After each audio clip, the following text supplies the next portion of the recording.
श्रुतिस्मृतिपुराणानाम् आलयं करुणालयं नमामि भगवत्पादं शङ्करं लोकशङ्करं शङ्करं शङ्कराचार्यं केशवं बादरायणं सूत्रभाष्यकृतौ वन्दे भगवन्तौ पुनः ईश्वरो गुरुरात्मेति मूर्तिभेदविभागिने व्योमवद्व्याप्तदेहाय दक्षिणामूर्तये नमः। ॐ सहना भवतु सहनौ भुनक्तु सह वीर्यं करवावहै तेजस्विनावधीतमस्तु मा विद्विषावहै। ॐ शान्ति शान्ति शान्ति। ॐ आप्यायन्तु ममाङ्गानि वाक्प्राणश्चक्षुश्रोत्रमथो बलमिन्द्रियाणि च सर्वाणि सर्वं ब्रह्मोपनिषदम् अहं ब्रह्म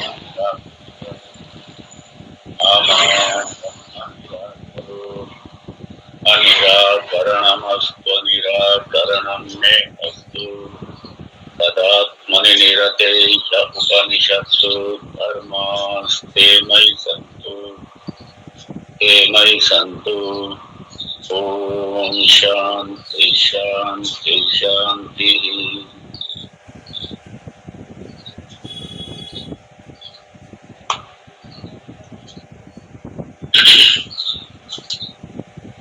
तीसरा खंड 12वां मंत्र।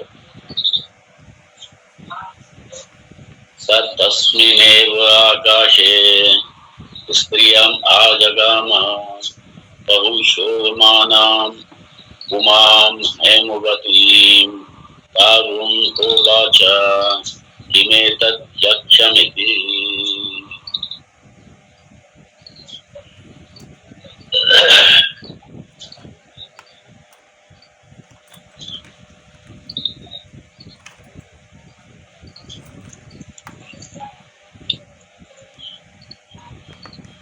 गर्भ मर्दनम,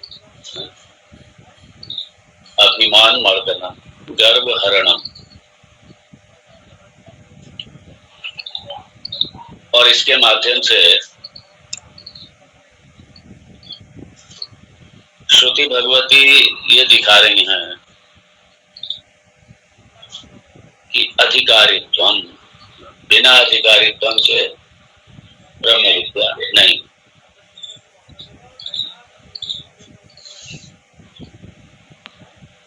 और चूंकि इंद्र देवताओं का राजा है इसलिए उसका गर्व भी बहुत बड़ा है, अभिमान बहुत बड़ा है। भगवान ने सबक सिखाने के लिए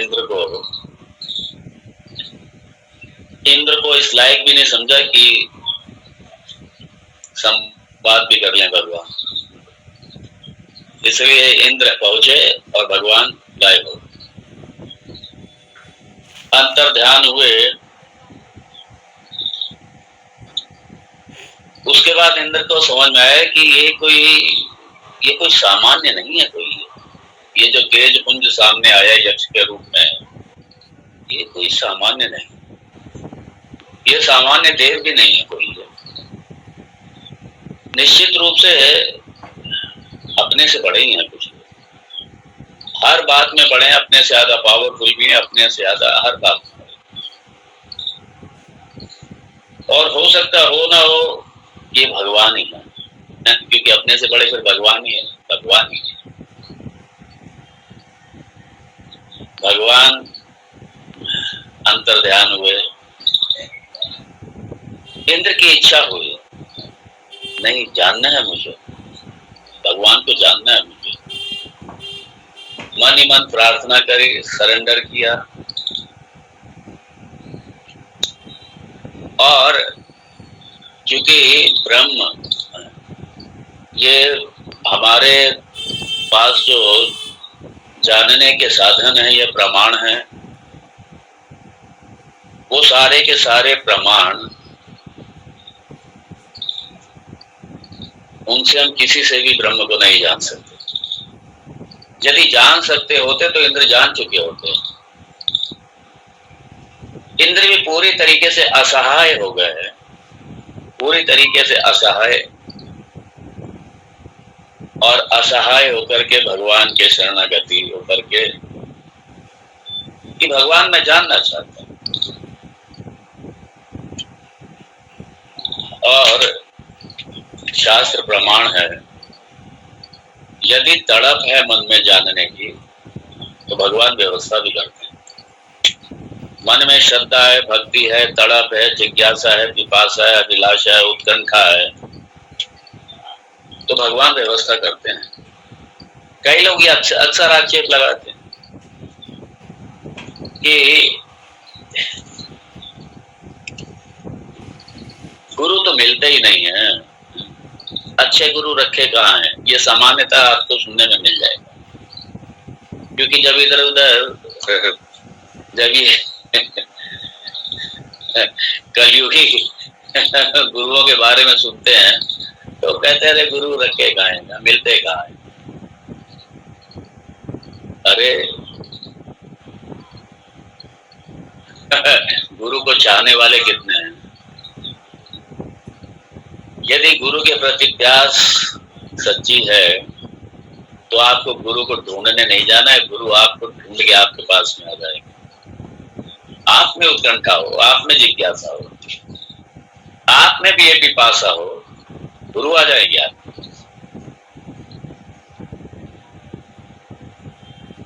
तो यहाँ पे तस्मिन एव आकाश, जिस आकाश में भगवान अंतर्ध्यान हुए, उसी आकाश में वहीं पे भगवान गए और देवी आ गई, ईश्वर गए और ईश्वरी आ गई। स्त्रियम आजगामा,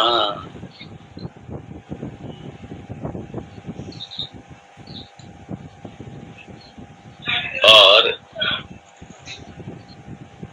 कौन पहुंचा जब प्रकट हुई तो सहा, वो इंद्रदेव आजगामा पहुंचा किनके पास। और वो कोई स्त्री कोई ऑर्डिनरी नहीं है भाई, वो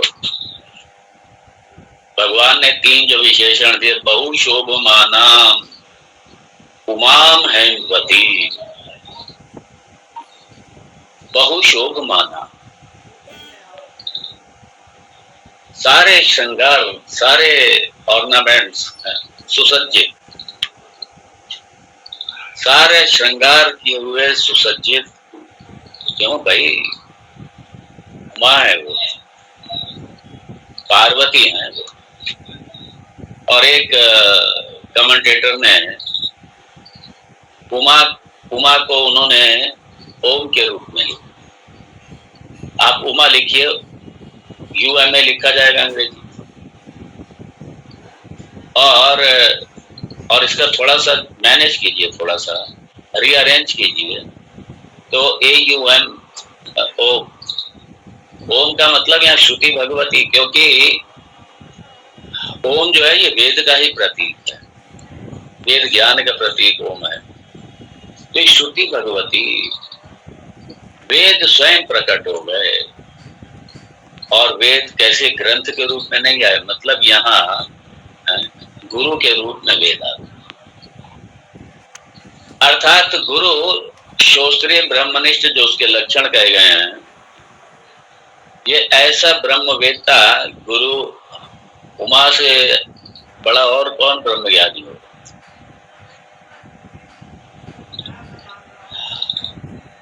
तो ये उमा स्वयं, ये उमा, यही पार्वती, यहाँ श्रुति भगवती, श्रुति भगवती।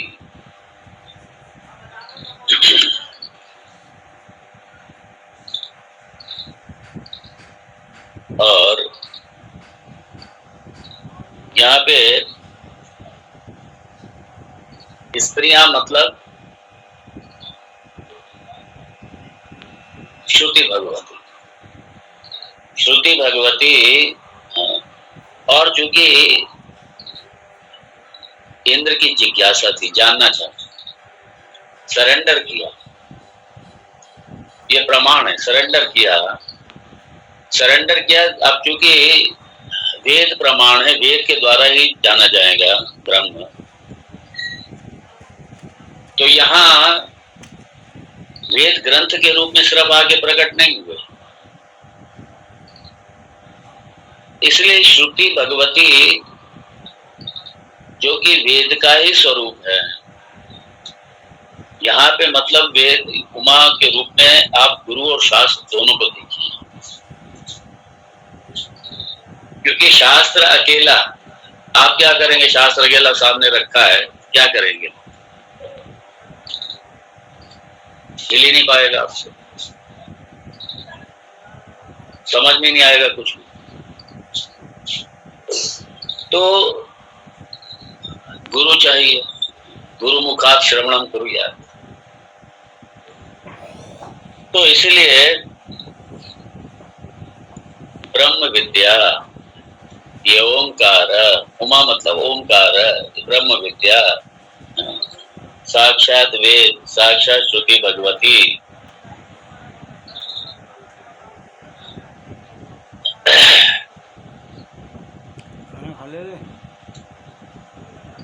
तो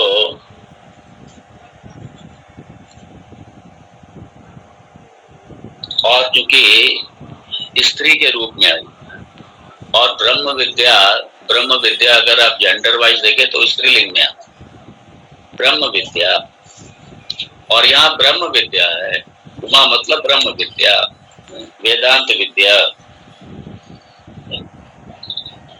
और ये पार्वती देवी जो ब्रह्म विद्या के रूप में आई, गुरु के रूप में आई है यहाँ पे, या यूं कहिए ब्रह्म विद्या सरस्वती, सरस्वती। और उमा मतलब ओमकार, और ये वेद का ही प्रतिनिधित्व करता ओमकार, क्यों, सारे वेद का सार ओमकार है, ओम जो है सारे वेद का सार है।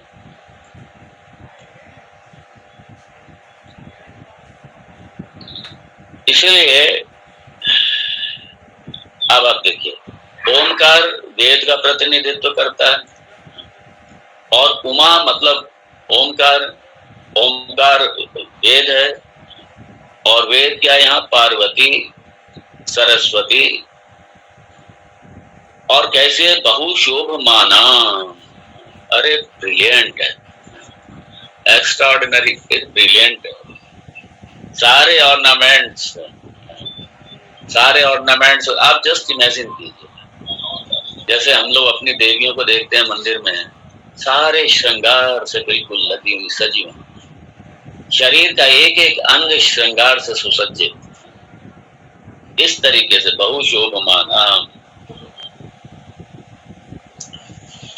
सारे तरीके के ऑर्नामेंट्स आप इमेजिन कीजिए। ये भी उपासना के लिए, ये उपासना के लिए,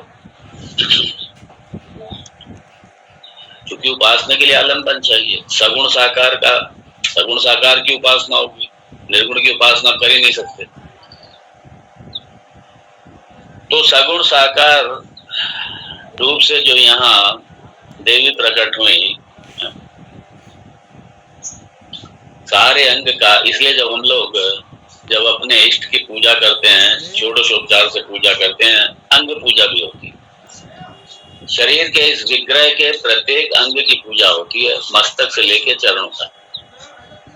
तो चरणों से लेके मस्तक तक जहां जहां जहां जहां श्रृंगार किया जाता है, सारे ऑर्नामेंट आप सबको इमेजिन कीजिए, रत्नों से, स्वर्ण से, रत्नों से सुसज्जित।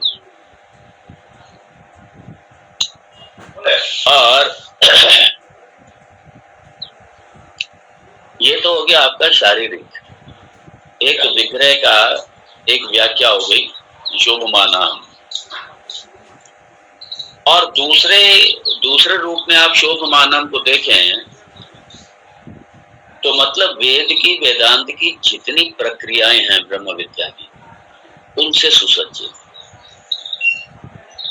सारी, मतलब एक पूर्ण गुरु के रूप, एक पूर्ण गुरु के रूप में ब्रह्म ज्ञानी, एक ब्रह्मवेत्ता का ब्रह्म ज्ञान का साक्षात विग्रह है वो। और सारी प्रक्रियाओं से सुसज्जित, शास्त्र के सारी मेथोडोलॉजी से सुसज्जित, सारी इस विद्या से सुसज्जित, और विद्या के जितने ये महावाक्य यही ऑर्नामेंट है, यही आभूषण, ज्ञानी का, ब्रह्म ज्ञानी का यही आभूषण, सारे ऑर्नामेंट, विद्या की सारी प्रक्रियाएं, सारी मेथोडोलॉजी, सारे महावाक्य और सारी प्रक्रियाएं वेदांत की सबसे सुसज्जित, सबसे भरे हुए। ये शास्त्र की महिमा, ये श्रुति भगवती की महिमा, और यही श्रुति भगवती का, ये गुरु का ये श्रृंगार है। ये विद्या स्वयं अपने आप में गुरु का श्रृंगार है।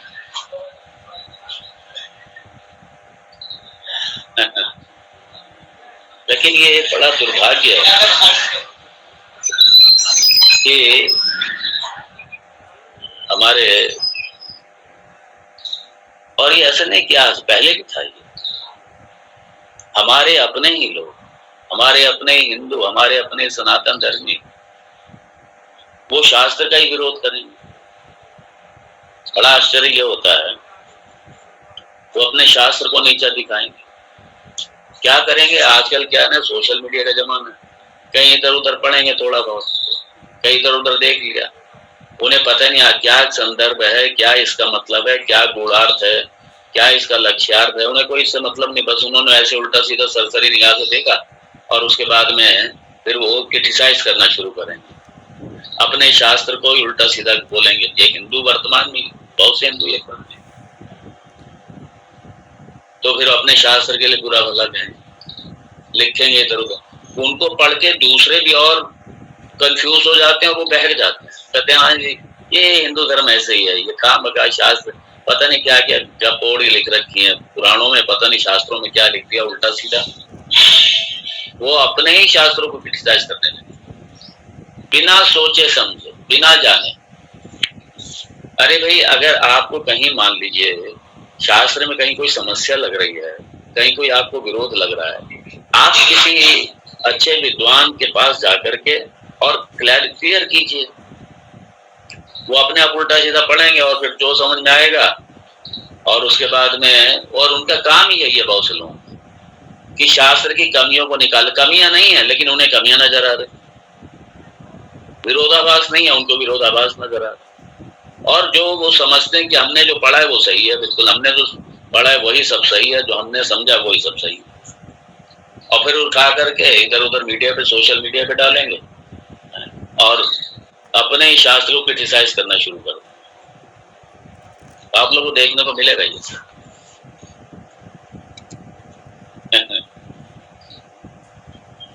इसलिए,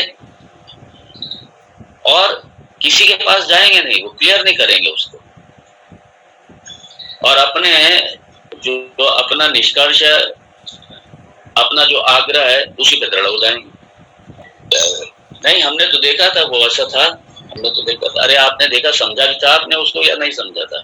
आपने समझ लिया अपनी समझ से, खाली अपनी समझ से समझ लिया और किसी के साथ बैठ के क्लियर नहीं किया,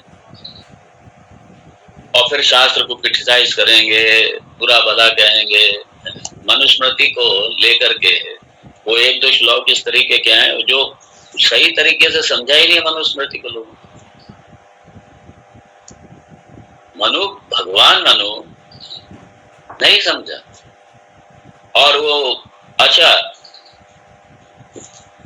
जिन लोगों ने मान ली इधर पर सोशल मीडिया पे डाल दिया, और जितने भी बहके हुए लोग हैं, एक ने मनुस्मृति उठा के कभी खोल के नहीं देखी, मनुस्मृति खोल के नहीं देखी कभी। कि जितने मनुस्मृति को गाली देने वाले हैं, कभी इन्होंने खोल के नहीं देखी मनुस्मृति।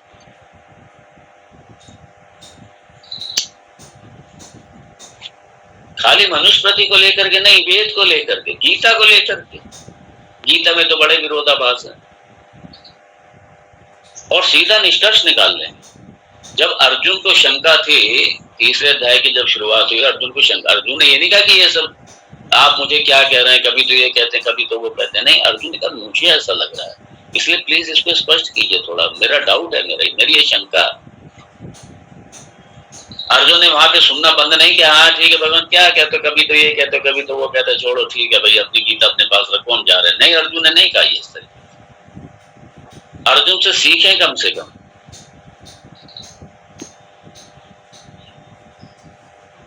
अपना निष्कर्ष निकाल करके और अपने आग्रह पे दृढ़ हो जाएंगे। और उसके बाद में इसका सीधा सा मतलब यह है कि आप तो भगवान से बड़े हो गए, आप तो वेद से बड़े हो गए।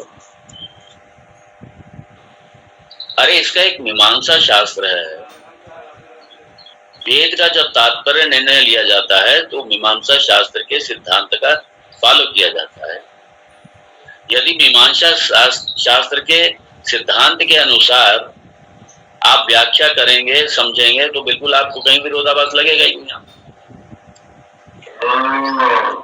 लेकिन इधर उधर उल्टा सीधा पड़ा और उसके बाद में उन्हें ये पता ही नहीं कि यहाँ शास्त्रकार कहना क्या चाह रहे हैं, भगवान यहाँ पे कहना क्या चाह रहे हैं। बस वाच्यार्थ पढ़ा और बस शब्दार्थ लेकर के और अपना बैठ गए बस। इसलिए बहुत से लोग ये जो खाली ये उपनिषद का मंत्र और उसका शब्दार्थ पढ़ करके वो समझते हैं कि बस हम ज्ञानी हो गए बस। और अपना पता नहीं क्या क्या क्या समझ लेते हैं, पता नहीं कहाँ क्या लिखा है क्या समझ लेंगे और उल्टी सीधे फिर लिखना शुरू कर देंगे, बोलना शुरू कर देंगे, सोशल मीडिया पे डालना शुरू कर देंगे। इसलिए मैं तो अक्सर कहता हूँ ये सब उल्टा सीधा बोलना बंद करें, पहले अच्छे से इस विद्या को समझें और सीखें। पहले शास्त्र को अच्छे से समझे, सीखे। और अच्छा, ये जितने इस तरीके के लोग हैं, ये सारे स्वयंभू हैं, सारे ये सब अपने अपने ला करके बुक स्टोर से ये ग्रंथ के जो किताबों के रूप में ला करके अपने पढ़ने वाले, ये सभी इसी कैटेगरी के लोग हैं, सारे स्वयंभू हैं। ये कोई भी व्यवस्थित तरीके से इन्होंने शास्त्र का श्रवण नहीं किया, अध्ययन नहीं किया, व्यवस्थित तरीके से किसी के मार्गदर्शन में, किसी के चरणों में बैठ करके सीखा नहीं है। इस तरीके सारे स्वयंभू लोग। श्रावण मास चल रहा है, भोले बाबा की कृपा। ये तो सावन से पहले की बड़ी हुई है। यहाँ ये इंद्र के माध्यम से श्रुति भगवती बहुत बड़ी यहाँ पे बात कह रही है। यहाँ भोले बाबा का महीना इंद्र ने उठा करके उपनिषद लेकर के बैठ करके पढ़ना शुरू नहीं किया। इंद्र ने, विनोद जी की स्वास्थ्य थोड़ा खराब हो गया था, विषय पता चला मैं गया तो इंद्र ने भगवान से प्रार्थना करी। कब गए थे? इंद्र ने अपने आप को सरेंडर की मेरे बस का नहीं है, मैं अपने आप नहीं जान सकता मैं, इसलिए भगवान मैं आपको जानना चाहता हूं, तो आप ही जनाइए, आप ही व्यवस्था कीजिए। और जब ये तड़प हुई तो गुरु प्रकट हो गए, गुरु शास्त्र दोनों प्रकट हो गए। इसलिए अगर गुरु बिना शास्त्र के है तो उसको हाथ जोड़ लो भाई, उसका ठीक है, संत है, महात्मा है, महापुरुष हैं, उनके प्रणाम करो, आशीर्वाद ले लो उनका। विद्या मत सीखो, क्योंकि विद्या ही नहीं वहां पे, शास्त्र ही नहीं है वहां। और शास्त्र को अपने आप लेके मत बैठो, स्वयंभू मत बनो। और अगर कोई स्वयंभू गुरु है तो हाथ जोड़ लो दूर से। वो लिखते, कई ऐसे महात्मा लिखते वेदांती हैं, और पता करो भाई कहाँ से विद्या सीखी इनके, तो ये स्वयंभू है, पता चला। और वेद के कुछ मंत्रों को, वेदांत के मंत्रों को बस रट करके पब्लिक में बोल देते हैं, पब्लिक इंप्रेस हो जाती है, बड़े भाग ये तो वेदांती है। ऐसे कई हैं ऐसे। कंट्रोल में कैसे वो मैंने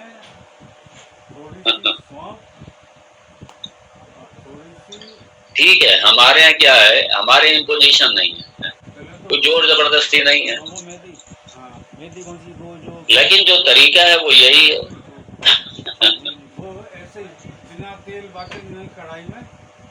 इसलिए भगवान ने गीता में कहा, भगवान ने कहा गीता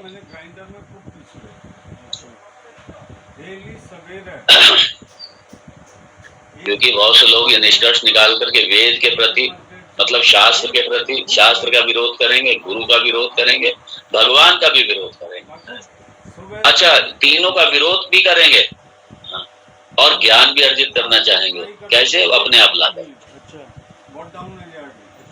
इसलिए भगवान ने बड़ा स्पष्ट कहा, एक दिन छोड़ के खाली 3-4 दिन इदम तू ते गुह्यतमम प्रवक्ष्याम्यन सूयवे। उसको डाल दो एक गिलास पानी में, पानी को बॉईल करो, ये इसको पकड़ के जाओ। आधा है जाओ पानी। यदि गुरु के प्रति अनुसूया है, कड़वा लगता हो, मतलब सही है, लेकिन जब दोष दर्शन, गुरु के प्रति अनुसूया है, जेलसी है, दोष दर्शन है, शास्त्र में दोष दर्शन है, भगवान में दोष दर्शन। इसलिए यदि अनुसूया है इस तरीके की, यदि इस तरीके की अनुसूया है गुरु के प्रति, शास्त्र के प्रति, मतलब कमी निकालना, शास्त्र में कमी निकालना, गुरु में कमी निकालना और भगवान में कमी निकालना, इस तरीके के जो अनुसूया है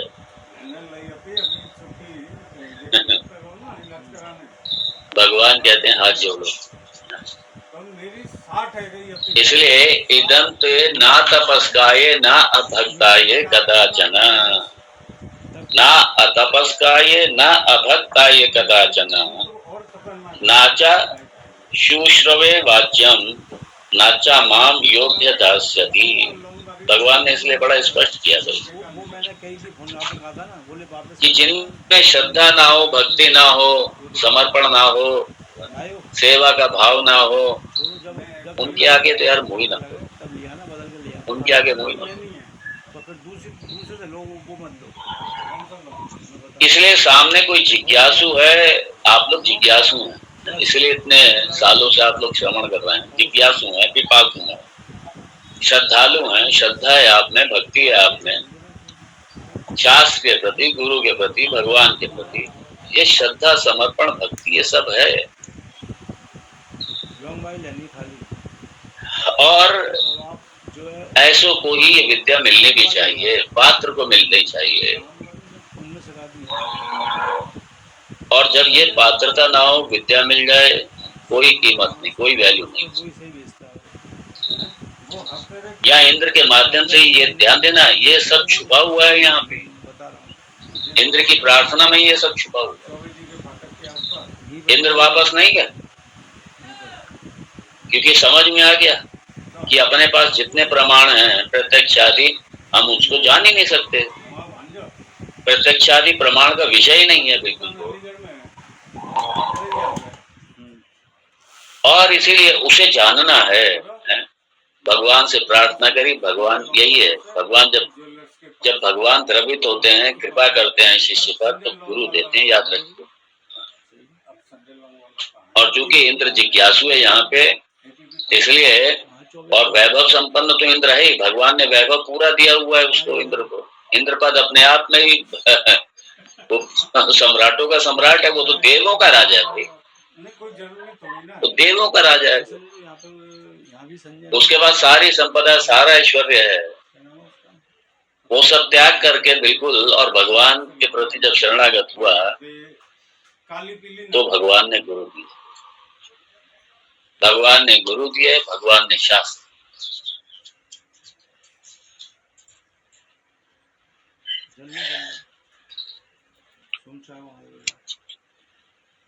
तो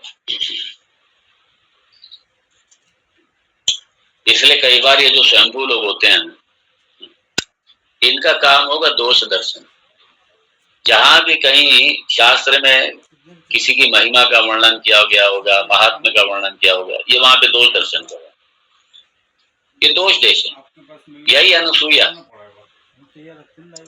ये यही दोष दर्शन करेंगे।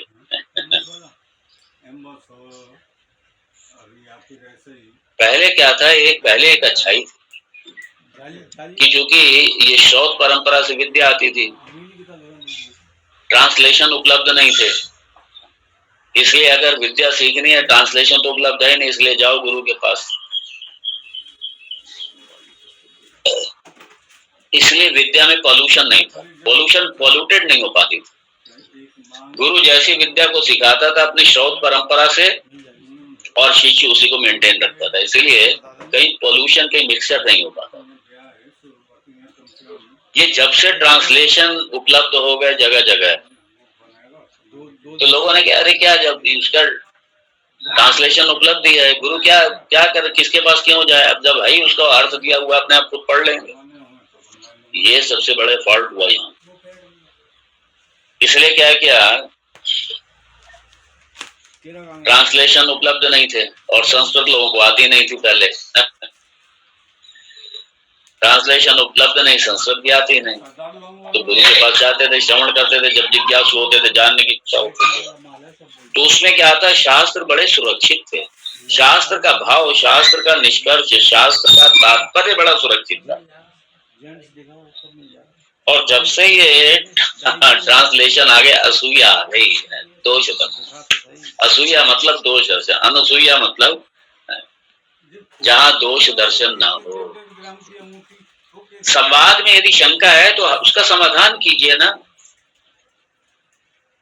शंकाओं का समाधान किए बिना उसको अपना, उसमें शास्त्र में दोष दृष्टि करके, और उसके बाद में इधर उधर पब्लिसाइज करो, इधर उधर सोशल मीडिया पे डालो, और उसमें क्या होता है, अपने ही लोग जब ये करते हैं तो अपने हिंदू सारे बरगला जाते हैं, बहक जाते हैं उससे। हाँ, वो सही कह रहे थे, वो जब इतने विद्वान हैं, जब वो ये कह रहे हैं, वो फलाने स्कूल के रिटायर्ड प्रिंसिपल हैं, वो फलाने स्कूल के रिटायर्ड प्रोफेसर हैं, जब वो ये बात करें तो जरूर सच होगी, जरूर इसमें कुछ ना कुछ कमियां होंगी। लोग बहक जाते हैं अपने शास्त्र में दोष दर्शन, और यही वजह है कि इसीलिए ये क्राइसिस है हिंदू धर्म के लिए। जो युवा पीढ़ी है उसको सही मार्गदर्शन नहीं मिल पा रहा, उसे पता ही नहीं, पहली बात तो उसको तो बस कमाना खाना, स्कूल जा रहा है, कॉलेज जा रहा है, डिग्री के लिए पढ़ना, ये शास्त्र से कोई लेना देना नहीं। ये सब मैं कह रहा हूँ, ये सारे बड़े इसके पीछे दोषी हैं। बड़े क्यों नहीं घर में स्वाध्याय करते, क्यों नहीं अपने बच्चों को ले जाते सत्संग में, क्यों नहीं उन्हें प्रेरित करते मंदिरों में, क्यों नहीं भेजते उनको? और अगर जाए भी बच्चे तो कहें ये तुम्हारी उम्र थोड़ी है सब जाने की, करने की, तो तुम अपना ये सब रिटायरमेंट के बाद करना। हम भी रिटायरमेंट के बाद कर रहे हैं, तुम भी रिटायरमेंट के बाद कर। अरे जवानी के विषय हैं सर, ये एक बड़ी विडंबना और बड़ा ये बड़ा शोचनीय मुद्दा है।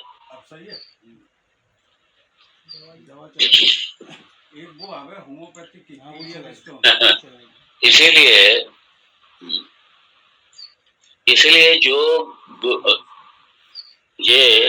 जो इधर उधर ट्रांसलेशन उपलब्ध हो गए, फिर ट्रांसलेशन पढ़ के फिर अपना अर्थ का अनर्थ करके, और उसके बाद में इधर उधर सब सोशल मीडिया पे डालना, ये वो सब, और वो समझते हैं कि बड़ा भारी उपकार कर रहे हैं। वो उपकार नहीं कर रहे, वो बहुत बड़ी हानि कर रहे हैं सनातन धर्म। इसलिए अगर सोशल मीडिया पे डालो, कुछ भी डालो, तो जरूर चेक कराओ किसी से। हजारों लोग पढ़ते हैं उसको, हजारों पढ़ते हैं उसको,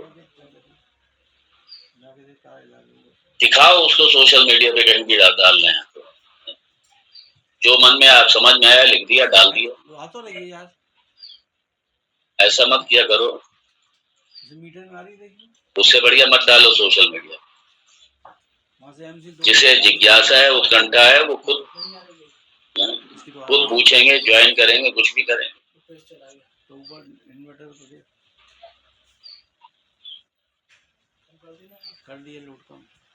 कई बार मैं देखता हूँ कि पता नहीं कौन कौन से प्लेटफॉर्म है। एक बार हाँ, पता नहीं किसी ने मेरे को भेजे, पता नहीं कहाँ से भेजे, कलेक्ट करके, पता नहीं अर्थ का अनर्थ रखा हुआ। मैंने कहा भैया किसके हैं, जरा उस राइटर को पकड़ो जिन्होंने मेरे को भेजा। मैंने उनसे कहा उस राइटर को पकड़ो भाई, कौन है वो, और उनसे कहो कि अच्छे तरीके से पहले बहुत अच्छी तरीके से स्वाध्याय करें, समझें और किसी से चेक कराएं, उसके किसी को दिखाएं, वो उसके बाद में डालेंगे। पूरे का पूरा थॉट प्रोसेस बदल जाता है पढ़ने वालों का।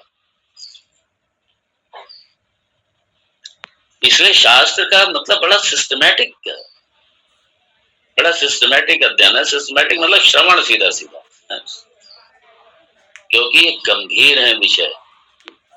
ये शास्त्र वेद गंभीर है, इसकी गंभीरता और इसका सत्य वो बड़ा ही सुंदर तरीके से, व्यवस्थित तरीके से, सुसज्जित तरीके से बनाए रखना चाहिए। तो फिर तीसरे को बनाया है, वो तो गलत बात है। विजय को बनाया, विजय को इसलिए यहाँ बहुशोभ माना, तो कल शपथ लिए राम बाबू का लगा मतलब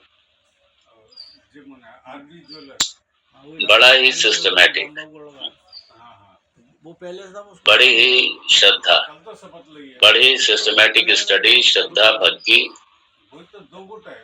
और शास्त्र में असूया ना हो, गुरु के प्रति असूया ना हो। हाँ, गुरु अगर पढ़ा रहे हैं और आपको शंका है, आप 1000 बार अपनी शंकाओं को उठाइए और उसका समाधान कीजिए। ये आपका धर्म। और गुरु का भी धर्म है कि क्लैरिटी के साथ, स्पष्टता के साथ बताए। भगवान में असूया, गुरु में असूया, शास्त्र में असूया, इसलिए पाप है। इसलिए भगवान कहते हैं अनसूया वे।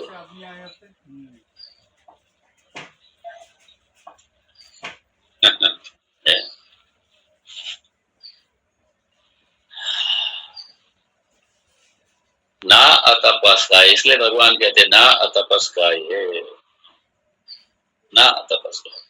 मतलब ये तप मतलब जो वैदिक, जो सनातन धर्म की जो लाइफ स्टाइल है, धर्म आधारित, सत्य आधारित, वो जो जीवन है वो तप है। मनो निग्रह, इंद्रिय निग्रह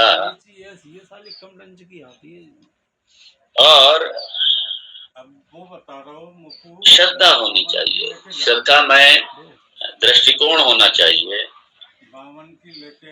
यही है भक्ति, यही है गुरु के प्रति, शास्त्र के प्रति और भगवान के प्रति। ये प्रॉपर भक्ति होनी चाहिए। कोई शिकायत नहीं, बाली वाली चाहिए, लौंग भी चाहिए, लौंग भी चाहिए, बाली भी चाहिए। और जिज्ञासा की शांति के लिए, ज्ञान पिपासा की जो जिज्ञासा, उसकी शांति के लिए ये बड़ा उद्देश्य स्पष्ट होना चाहिए। मोक्षार्थी होना चाहिए, जिज्ञासु होना चाहिए, ना कि शास्त्र में दोष दर्शन के लिए कमी निकालो, इसमें कमी निकालो और उसके बाद में इधर उधर डालो सोशल मीडिया। शास्त्र में ये कमी, हिंदू धर्म, ये जितने लेफ्टिस्ट हैं, ये जितने ये हिंदू धर्म विरोधी हैं, ये सारे उल्टा सीधा सोशल मीडिया पे यही डालते रहते हैं, उल्टा पता नहीं क्या क्या डाले। इसलिए ये भी एक हिंदू धर्म पे आक्रमण है, ये सीधा सीधा सोशल मीडिया के थ्रू आक्रमण है, ये सीधा सीधा। खैर, ये प्रसंग कुछ ऐसा आ गया जो ये सारा लेना पड़ा, और मुख्य था कि इंद्र का समर्पण, इंद्र की श्रद्धा, इंद्र की भक्ति। तो इसी, और जब इंद्र की श्रद्धा, इंद्र की भक्ति जब सामने आई, हाँ, तो भगवान ने गुरु दे दिया तुरंत। इसलिए लोग कहते हैं ना, गुरु है ही नहीं, गुरु है ही नहीं। आप गुरु के प्रति अगर जिज्ञासा है, उत्कंठा है, पिपासा है, श्रद्धा है और आप चाहते हैं कि गुरु मिले, आप गुरु ढूंढेंगे नहीं, गुरु आपके पास चल के आए। जैसे इंद्र के पास चल के आ रहा है, इंद्र कहीं ढूंढने नहीं गए गुरु को, अर्जुन कहीं गुरु को ढूंढने नहीं गए, इंद्र नहीं गए ढूंढने गुरु। इंद्र की जैसे ही श्रद्धा भक्ति जगी गुरु के प्रति, भगवान के प्रति, शास्त्र के प्रति, भगवान ने कृपा की। और सही बात तो यह है, जो ब्रह्म थे वही उमा के रूप में, गुरु के रूप में वही आ गए। इसलिए गुरु और ब्रह्म में कोई अंतर नहीं है, गुरु और भगवान। जो पहले यक्ष के रूप में प्रकट हुए थे वही उमा के रूप में प्रकट हो गए, शास्त्र के रूप में प्रकट हो गए।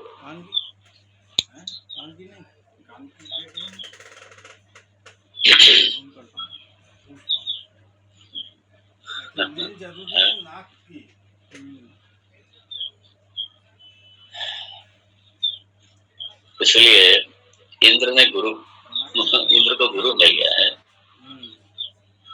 गुरु मिल गया।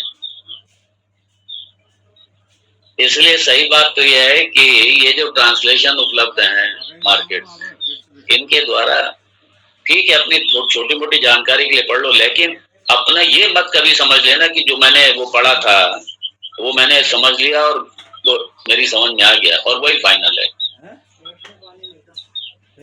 यदि ये सोच लिया तो कभी सीख नहीं पाएंगे हम, फिर जहाँ हम हैं वहीं रह जाएंगे।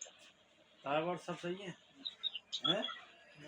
देख उसको फोन करिए, हेमवती, हेमवती उसको प्रदीप को फोन करिए ना कि बाली किसमें से मिल जाएंगे। भगवान भाष्यकार अपनी कमेंट्री में लिखते हैं,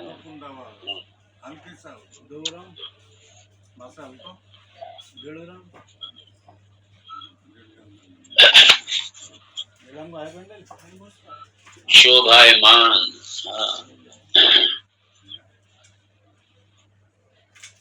भगवान भाष्यकार लिख रहे हैं, जल्दी लग जाता है, इससे हल्का नहीं आता। हेमवती, हेमवती। हाँ, पहले तो उन्होंने लिखा आपको डाल दी पानी से फिल्टर। इसलिए यहाँ पे भाष्य को देखिए थोड़ा सा, ये जो पद भाष्य है भगवान शंकराचार्य जी ने जो लिखा है बहुत सुंदर। सर्वेषां हि शोभमानानां सह इंद्रः ताम उमां बहुशोभमानां, और सर्वेषां हि शोभमानानां शोभनतमा विद्या। ये भगवान भाष्यकार लिख रहे हैं कि सारे समस्त संसार के शोभायमानों में सबसे ज्यादा शोभायमान क्या है? ये ब्रह्म विद्या, यही सबसे अधिक शोभामयी है। ये जो ब्रह्म विद्या है, शोभनतमा, शोभनतमा सुपरलेटिव डिग्री, सबसे अधिक शोभामयी कौन? ये विद्या, ब्रह्म विद्या। बहुशोभमान, और ये जो बहुशोभमान, ये जो विशेषण दिया गया है, विशेषणम उपपन्नम भवति, ये बिल्कुल जो भगवान भाष्यकार कह रहे हैं, जो श्रुति ने, जो यहाँ वेद ने जो ये विशेषण दिया कि बहुशोभमानाम, ये बिल्कुल सही विशेषण दिया। क्यों? क्योंकि ब्रह्म विद्या है ये, इससे ज्यादा शोभायमान कौन है? कोई नहीं है। सारे विश्व के सबसे बड़े जितने शोभायमान हैं, सबसे बड़ी जो शोभनतमा, ये क्या है? ये विद्या है, ये ब्रह्म विद्या है। इसलिए यहाँ पे और लिखा फिर बाद में, हेम कृता, हेम कहते हैं स्वर्ण को, हेम कहते हैं स्वर्ण को। तो हेमवती, तो क्या है हेमवती? हेम कृता आभरणम आभरणवती, हेम कृता आभरणवती, स्वर्ण निर्मित आभूषणों वाली, आभरणवती आभूषणों वाली। जो ऐसे एक कल्पना कीजिए, एक मान लीजिए जिसे ब्रह्मांड सुंदरी का, विश्व सुंदरी का खिताब, जो खाली इस लोक की है वो विश्व सुंदरी। अभी तो जो सारे और जो देवलोक की जो अप्सराएं हैं, आप उनको लीजिए, जो देवलोक की सबसे सुंदर अप्सरा है वो सारे स्वर्ण से, सारे आभूषणों से सुसज्जित है, रत्नों से सुसज्जित है। तो उसके समान क्या शोभमाना? ये ब्रह्म विद्या, उसके समान ये है। ये समझ गया। आप देखिए भगवान भाष्यकार ने ब्रह्म विद्या की कितनी महिमा गाई है। भगवान ने तो कहा अध्यात्म विद्या विद्या, सारी विद्याओं में मैं अध्यात्म विद्या, यही वेद विद्या मैं हूँ, ये ब्रह्म विद्या मैं हूँ, भगवान कहते सारे विद्याओं। और भगवान भाष्यकार ने तो जो श्रुति भगवती ने यहाँ पे जो हैमवती कहा, उमाम हैमवती, और क्या भगवान भाष्यकार ने सारे शोभायमानों में ब्रह्म विद्या ही सबसे अधिक शोभायमान है, सबसे अधिक। या अथवा उमा एव हिमवतः, ये जो उमा है पार्वती है, ये हेमवती, ये हेमवती भारी नहीं हो जाए। और ये कैसी है? नित्यमेव सर्वज्ञेन ईश्वरेण सह वर्तते। ईश्वर तो विद्या से कभी च्युत ही नहीं। ईश्वर ब्रह्म इस विद्या से कभी च्युत नहीं, कभी अलग नहीं है। और ये विद्या, ये जो ब्रह्म विद्या, ये सदा ईश्वर के साथ रहती है। दूसरे शब्दों में जिसके पास ये विद्या है वो ईश्वर है भाई। तो ये जो विद्या है वो सदा ईश्वर के ही पास रहती है। ये कौन कह रहे हैं? भगवान कह रहे हैं। बहुत अच्छे से इसको देखिए भाष्य को। उमा एव हिमवतः दुहिता हेमवती नित्यमेव सर्वज्ञेन ईश्वरेण सह वर्तते। ईश्वर के साथ सदा विद्यमान रहती है। कौन? जैसे उमा, जैसे पार्वती ईश्वर के साथ विद्यमान रहती है, ऐसी जो ब्रह्म विद्या है ये ईश्वर के साथ विद्यमान रहती है। ये ब्रह्म विद्या हर समय उनके साथ विद्यमान रहती है। इसलिए इंद्र ने सोचा, क्या सोचा इंद्र ने? जो कि ईश्वर के साथ में विद्यमान रहती है, इसीलिए और सर्वज्ञ है। इति ज्ञातुम समर्थः इति, इसलिए निश्चित रूप से वो ब्रह्म को जानती भी होगी। जब ब्रह्म के साथ रहती है, ईश्वर के साथ रहती है, तो ईश्वर को जानने में 100% समर्थ भी होगी। इति ज्ञातुम समर्थिता इति कृत्वा ताम उपजगामा, ये सोच करके उपजगामा इंद्र उसके पास गया, क्योंकि निश्चित रूप से ब्रह्म को जानती होगी, इसलिए श्रद्धा से उनके पास में गया, समर्पण किया। हा उमाम किला उवाचा, और पूछा, किला उवाचा पूछा, किससे पूछा? इतनी उमा से पूछा, इन्हीं ब्रह्म विद्या, इन्हीं गुरु से पूछा। क्या पूछा? किमेतत् दर्शयित्वा तिरोभूत। अब मुझे आप ये बतलाइए, ये जो मुझे दर्शन तो दिया, लेकिन दर्शन देकर के जो छुप गया, आखिर ये है कौन? मुझे दर्शन तो दिया मुझे, लेकिन दर्शन देके छुप गया, पता नहीं कहाँ चले गए, अदृश्य हो गया। मैं जानना चाहता हूँ। और आपको निश्चित रूप से पता है, क्यों? आप ईश्वर के साथ रहती हो, ईश्वर के साथ रहती, वही ब्रह्म ही तो प्रकट हो गए। क्योंकि जैसे जिज्ञासा, देखिए जब अर्जुन की जिज्ञासा जगी, अर्जुन को पता चला कि अब तो मैं एक नंबर का बुद्धू हूं, मेरे पास कोई समस्या का समाधान नहीं। और जब अर्जुन को लगा कि विद्या भी गुरु के बिना नहीं है, इसलिए शिष्य थे हम, और अर्जुन ने ये भी सोचा क्या कि भगवान जैसा गुरु मिलेगा कहाँ? क्योंकि विद्या है, मुझे विद्या चाहिए, ब्रह्म विद्या चाहिए, मोक्ष विद्या चाहिए, और भगवान के साथ में रहती है मोक्ष विद्या। भगवान से बढ़ के गुरु कौन मिलेगा? तो मेरे सामने खड़े हैं भगवान साक्षात। इसलिए अर्जुन को गुरु ढूंढने के लिए कहीं जाना नहीं पड़ा, क्योंकि जैसे ये जिज्ञासा जगी, हाँ हाँ जाको पर्चा और भगवान ने ये नहीं कहा कि ठीक है अर्जुन, तुझे मैं गुरु की एक व्यवस्था कर दूंगा, तेरे मैं गुरु की व्यवस्था कर दूंगा। नहीं, बाबा बोलता है, भगवान स्वयं गुरु होगा। क्या नाम उससे क्या यहाँ पे सेम यही स्थिति है इंद्र की। तो इंद्र को जैसे ही ये पता चला है कि अब मुझे गुरु चाहिए, मुझे शास्त्र चाहिए, मुझे विद्या चाहिए, समर्पण किया भगवान को, भगवान तुरंत प्रकट हो गए, गुरु रूप में प्रकट हो गए, उमा रूप में प्रकट हो गए, ब्रह्म विद्या रूप में प्रकट हो गए।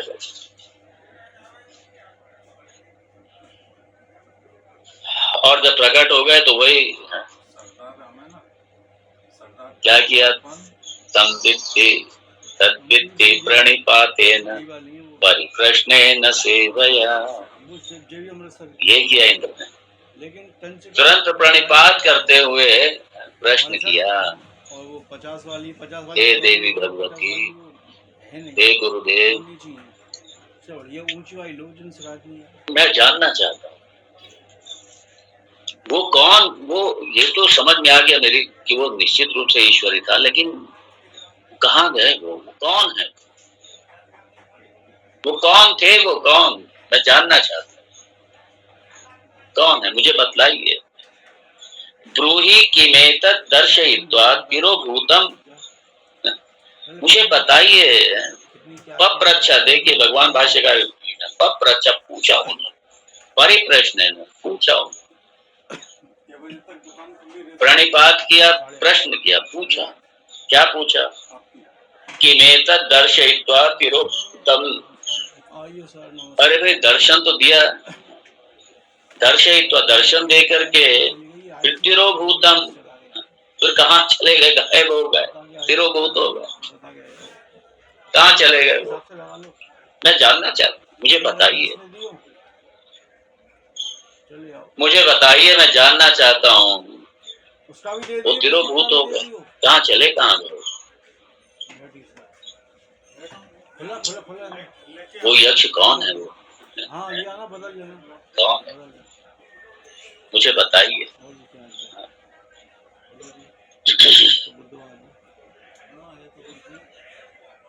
इसलिए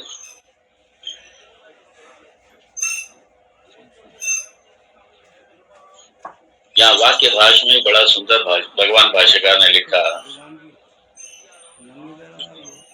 देखते हैं थोड़ा इसको। सह शांत अभिमान इंद्रः इति अर्थे ब्रह्म विजिज्ञासुः यस्मिन् आकाशे ब्रह्मण प्रादुर्भाव आसीत् तिरोधानं च तस्मिन्नेव स्त्रियमति रूपिणी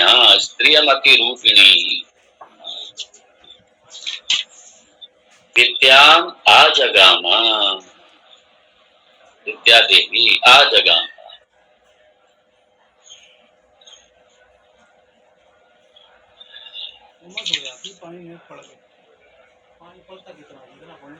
विद्याम आजगाम, जो ये रूपवती थी, बहुत रूपवती, बड़ी सुंदर, शोभामान, बड़ी रूपवती, बड़ी सुंदर।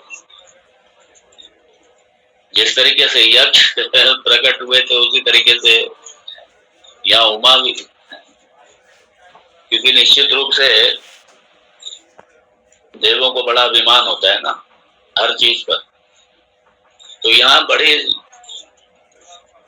रूपवती, भगवान भाष्यकार लिखते हैं, स्त्रियम अति रूपिणी विद्या, और ये कौन है, यही विद्या देवी है, ब्रह्म विद्या देवी, इन्हीं के पास गया आजगाम। और अभिप्राय उद्बोध हेतुत्वात्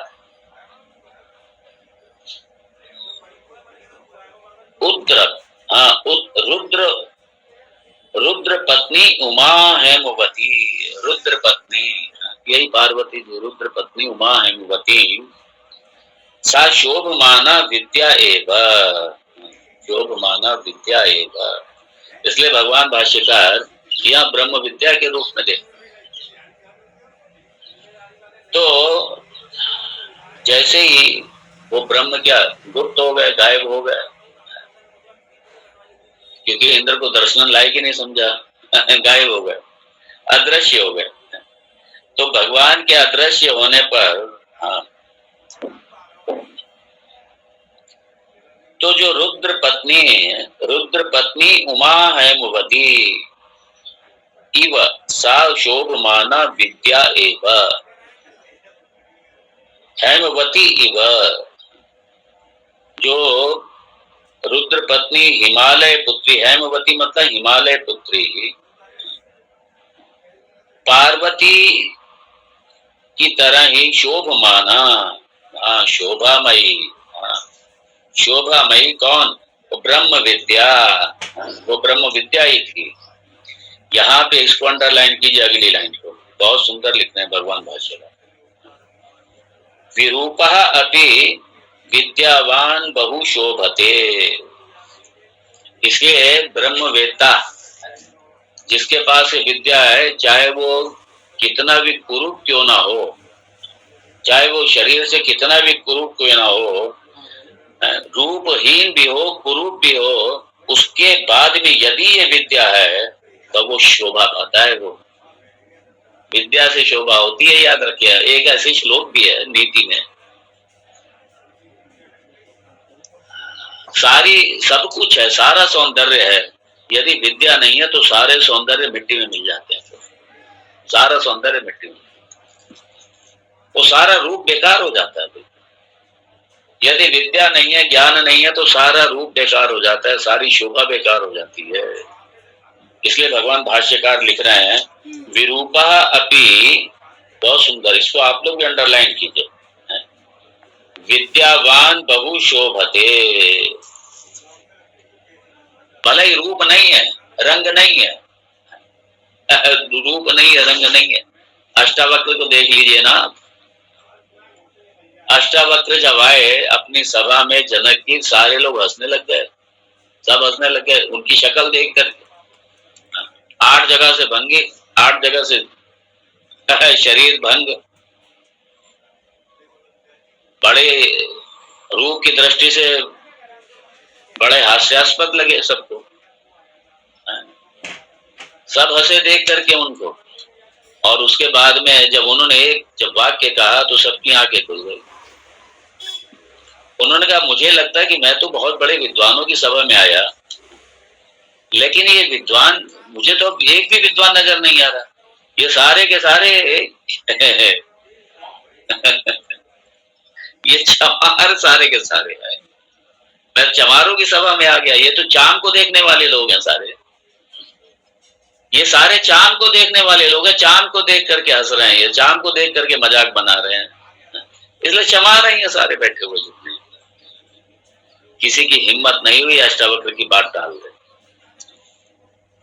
अष्टावक्र ने सबको, जब सबके लिए कहा, जो भी हंस रहे थे वहां पे, किसी की दम नहीं हुआ अष्टावक्र का जवाब देने।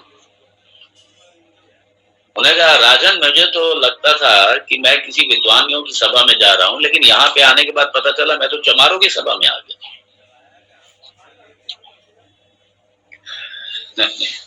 यहाँ पे जैसे शोभा, जैसे विद्या, इसे विद्या के आधार पर अष्टावक्र की जैसे शोभा हुई सभा में, यही भगवान भाष्यकार लिख रहे हैं विरूपा अपि विद्यावान बहु शोभते, रूपहीन होने पर भी जो विद्यावान पुरुष है, ज्ञानवान पुरुष है, ब्रह्मवेत्ता है, रूपहीन ही है भले ही वो, शोभते, अरे शोभा है उसकी।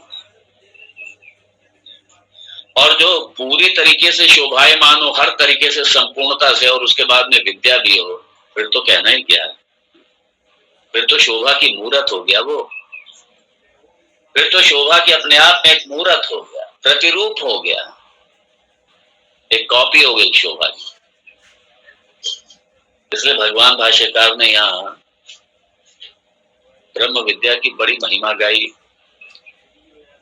ज्ञानी की बड़ी महिमा गाई, ज्ञानी का बंधन किया है, यहाँ पे ब्रह्म विद्या का बंधन किया भगवान भाष्यकार ने।